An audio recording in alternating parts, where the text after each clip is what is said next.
सुशील मोदी जी मूलतः बिहार के निवासी हैं भी नहीं और आजकल बेरोजगारी का जीवन जी रहे हैं। अपने राजनीतिक कैरियर में मंत्रिपरिषद से बाहर हो गए। वो उनकी पूरे बीजेपी को बिहार ही नहीं पूरे देश से यह आभास हो गया कि उनका खेल खत्म हो गया, वो यहाँ से जाने वाले, सत्ता से बाहर हो गए। नमस्कार मित्रों, आज काफ़ी अंतराल के बाद आप सबसे बातचीत का मौका मिला है। स्वाभाविक है कि कुछ ज्वलंत मुद्दों पर इसलिए आप लोगों को यहाँ आने का कष्ट दिया। हाल ही में हम सबने देखा है, आप सबने भी देखा है, बिहार केसरी डॉक्टर श्री कृष्ण सिंह जी के 136वें जन्मोत्सव पर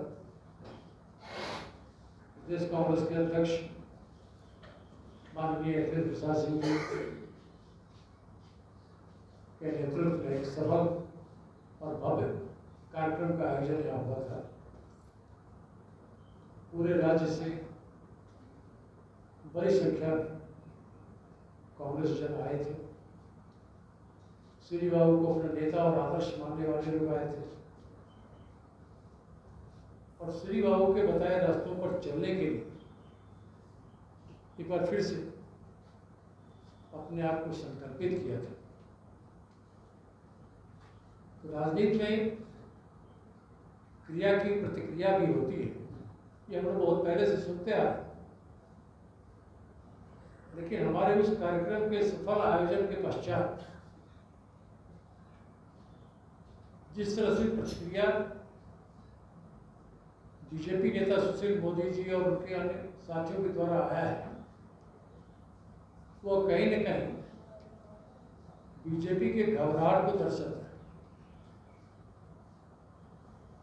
आखिर हम कार्यक्रम करें, कहाँ करें, किन्हें आमंत्रण उसमें दें, किनसे बुलाएं, किनको अपना अतिथि बनाएं,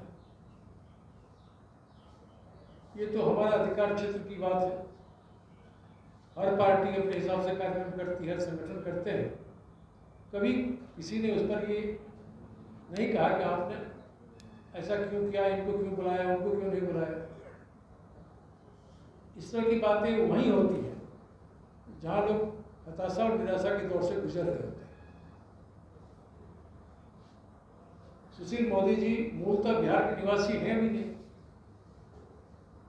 और आजकल बेरोजगारी का जीवन जी रहे हैं। अपने राजनीतिक कैरियर में मंत्रिपरिषद से बाहर हो गए। वो उनकी पार्टी सरकार से बाहर हो गई। नरेंद्र मोदी जी की सरकार की विफलताएं इतनी सर चढ़कर बोल रही है कि पूरे बीजेपी को बिहार ही नहीं पूरे देश से यह आभास हो गया कि उनका खेल खत्म हो गया, वो यहाँ से जाने वाले, सत्ता से बाहर हो गए। जहाँ जहाँ भी चुनाव हो रहा है, आप देख रहे हैं बीजेपी चुनाव में हारती है और कांग्रेस पार्टी को सफलता लोगों ने देना शुरू कर दिया। इसी महीने में नवंबर में आप देखेंगे आने वाले समय में कई राज्यों के विधानसभा के चुनाव हो रहे हैं, जहाँ अभी से सभी लोग इस बात को महसूस कर रहे हैं कि कांग्रेस पार्टी वहाँ भी अच्छी सफलता के साथ वापस कर रही है अपने आप को सत्ता में। तो बिहार बीजेपी कई कारणों से फ्रस्ट्रेशन के दौर से गुजर रही है, जिसमें यह भी एक कारण है, उसे इस बात का एहसास हो गया है कि अब बीजेपी के झांसे में लोग नहीं आने वाले। तो उनके नेता खासकर सुशील मोदी लगातार बयानबाजी करते रहते हैं, ये हम सब लोग जानते हैं, आप लोग भी जानते हैं। प्राय प्रतिदिन कुछ न कुछ बयान वो देते हैं, लेकिन कभी भी समसामयिक विषयों पर नहीं बोलते। केंद्र में उनकी पार्टी की सरकार है, क्यों इतनी महंगाई बढ़ गई है, क्यों लोगों का रोजगार छिन गया है, इस पर कभी सुशील मोदी को बोलते हुए नहीं देखा। कभी वो नहीं बताते हैं कि पेट्रोल डीजल रसोई गैस की कीमत इतनी बढ़ी हुई। हम सब जानते हैं कि कच्चे तेल की कीमत अंतर्राष्ट्रीय बाजार में बहुत निचले स्तर पर है, तभी पेट्रोल डीजल की कीमत में कोई गिरावट नहीं की है। इस पर वो बात नहीं करते। रोजगार क्यों नहीं उपलब्ध है, उस पर वो कोई बात नहीं करते। तो क्या बात करते हैं कि कांग्रेस पार्टी ने ऐसा क्यों किया, उनको क्यों बुलाया, उनका क्यों स्वागत किया, सदाकत आश्रम में कार्यक्रम क्यों किया। इस तरह की हास्यास्पद बातों को करके सुशील मोदी और पूरी भारतीय जनता पार्टी खुद की स्थिति को ही हास्यास्पद बनाने का काम किया। मैं संक्षेप में कुछ बातों को रखना चाहूंगा। कांग्रेस पार्टी आरंभ से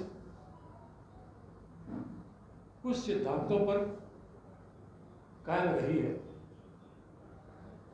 और हम उसी पर आज भी कायम हैं और आगे भी रहेंगे। धर्मनिरपेक्षता के मुद्दे पर, सामाजिक न्याय और सद्भाव के मुद्दे पर और स्वाधीनता संग्राम में अपनी महत्वपूर्ण भूमिका को लेकर हमारी पृष्ठभूमि लोगों के सामने हमारा योगदान शामिल है कि हमने कहाँ किस स्तर पर हमारे लोगों ने काम किया। लेकिन तकलीफ तब होती है कि वो लोग जो खुद तो महापुरुषों का सम्मान नहीं करते, अपने बुजुर्गों का, पुरखों का सम्मान नहीं करते, उन्हें याद नहीं करते, उनके बताए रास्ते पर चलने का संकल्प नहीं लेते। लेकिन कांग्रेस पार्टी कर रही है, इसमें भी उन्हें परेशानी होती है और उसमें भी कुछ निकालते हैं।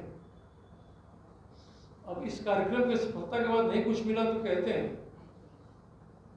भाई आपने लालू प्रसाद यादव को क्यों बुलाया, श्री बाबू का अपमान किया। इस तरह की बातों को करके मैं समझता हूं भारतीय जनता पार्टी अपने पांवों के तले जो जमीन खिसक रही है बिहार से लेकर पूरे देश में, उसी घबराहट को छिपाने का प्रयास कर। श्री बाबू हमारे आदर्श थे, हैं, आगे भी रहेंगे। मैं सुशील मोदी से यह पूछना चाहता हूं, आज अगर उनको श्री बाबू की याद आई, कार्यक्रम कांग्रेस का हुआ, आज आप बहुत तरह की बात उनको लेके कह रहे हैं, श्री बाबू ने ये किया, वो किया, उनका ये योगदान है। तो कांग्रेस तो स्पष्ट रूप से जानना चाहती है सुशील मोदी या बीजेपी कभी बताएगी कि उसने डॉक्टर श्री कृष्ण सिंह जी की जयंती कभी अपने कार्यालय में, राज्य मुख्यालय में धूमधाम से मनाया हो? कभी नहीं, कभी नहीं। श्री बाबू को कभी बीजेपी ने याद नहीं किया। डॉक्टर श्री कृष्ण सिंह के आदर्शों से उनका दूर दूर का कोई नाता कभी नहीं था।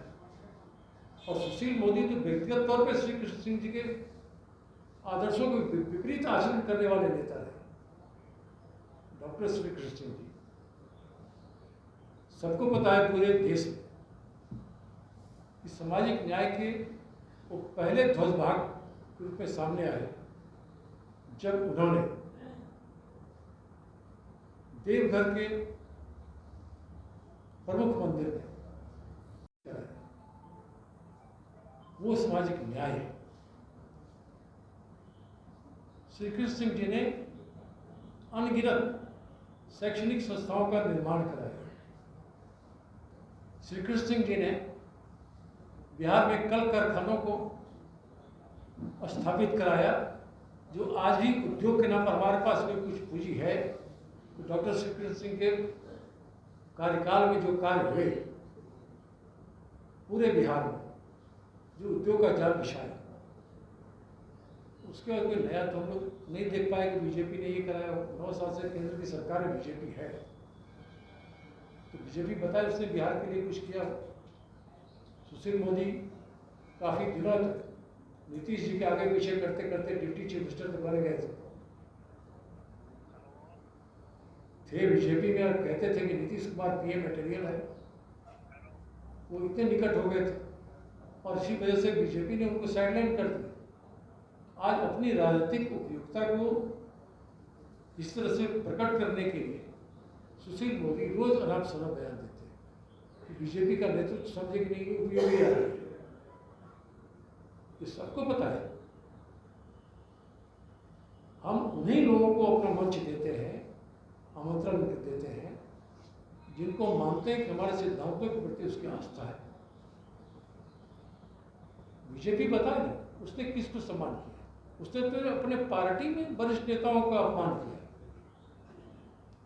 अटल बिहारी वाजपेयी जी को प्रधानमंत्री रहते हुए इन लोगों ने उनकी भावनाओं के विपरीत काम किया था, गुजरात से लेकर हर जगह। और लालकृष्ण आडवाणी जी कहाँ है? बीजेपी का शीर्ष नेतृत्व चुप है, कुछ नहीं बोलता है। तो जिस पार्टी के लोग सामाजिक न्याय में भरोसा नहीं करते, विश्वास नहीं करते, अपने ही पुरखों और पूर्वजों का अपमान करते हैं, उनकी उपेक्षा करते हैं, उनके बताए रास्ते पर नहीं चलते हैं, उस बीजेपी वालों को, उन भाजपाइयों को, उस सुशील मोदी को यह बोलने का कोई हक है कि कांग्रेस ने लालू प्रसाद जी से इस कार्यक्रम का उद्घाटन करा के डॉक्टर श्री कृष्ण सिंह जी का अपमान किया? अपमान तो बीजेपी करती रही है श्री कृष्ण सिंह, जो कभी भी उनके कार्यक्रम को धूमधाम से नहीं मनाया, न अपने मुख्यालय में, न राजधानी पटना। अगर कभी मनाया हो तो उसका प्रमाण पेश कर। हम लोग तो कभी नहीं देखा। ये तो गोडसेवादी लोग हैं, ये गांधीवादी तो हो ही नहीं सकते। डॉक्टर श्री कृष्ण सिंह जी स्वतंत्रता आंदोलन में अग्रणी भूमिका निभाने वाले गांधीवादी नेता भी थे, जिनका आज़ादी की लड़ाई में बड़ा योगदान है। सामाजिक न्याय के लिए देवघर में लाठी डंडा खाकर उन्होंने दलितों के मंदिर में प्रवेश का मार्ग सुनिश्चित करा। बीजेपी बताए उसके नेताओं ने कभी दलितों के लिए कोई काम किया हो? कभी दलितों को पार्टी संगठन से लेकर सत्ता में कहीं भागीदारी थी हो? बिहार में नेता तो सुशील मोदी है, बीजेपी के डिप्टी चीफ मिनिस्टर तो सुशील मोदी बने। क्यों नहीं किसी दूसरे वर्ग के लोगों को आने दिया? हर पद पर वही बैठते थे। तो आज जिन बातों का उल्लेख कर रहे हैं सुशील मोदी, उन्हें इन बातों को समझना होगा और इस पर स्थिति को स्पष्ट करनी होगी। क्या ये सच नहीं है कि लालू प्रसाद इस राज्य के लोकप्रिय नेता हैं, बड़े नेता हैं, बड़े कद के नेता हैं और सामाजिक न्याय के और धर्मनिरपेक्षता के फॉलोअर हैं, जो श्री बाबू थे? तो श्री कृष्ण सिंह जी के बताए रास्ते पर चलने वाला नेता को अगर हमने अपने कार्यक्रम में आमंत्रण दिया, उनसे कार्यक्रम का उद्घाटन कराया, जो देश के जाने माने लोकप्रिय नेताओं में से एक है लालू प्रसाद जी, तो बीजेपी को दर्द क्यों हो रहा है? अगर तुमको दर्द हो रहा है तो भी डॉक्टर श्री कृष्ण सिंह के आदर्शों पर चलो, अपने पूर्वजों का सम्मान करो। कार्यक्रम करते हैं तो फिर सदाकत आश्रम का जो हमारा परिषद है, जहाँ हजारों लोगों की सभा हम कर सकते हैं, हमने करके दिखाया था। तो अगर आपका कमिटमेंट कोई बड़े नेता कहीं कार्यक्रम के लिए अपना कमिटमेंट कर देते हैं, स्वाभाविक क्यों सब जगह तो नहीं जा पाएंगे। एक मिनट मैं खत्म कर देता हूँ। इसलिए इन चीजों को जोड़कर हम अमुक व्यक्ति की लीडर की उपेक्षा कर रहे हैं, अमुक को ही क्यों बुला रहे हैं, किसी का अपमान कर रहे हैं, ये सब आधारहीन बातें हैं।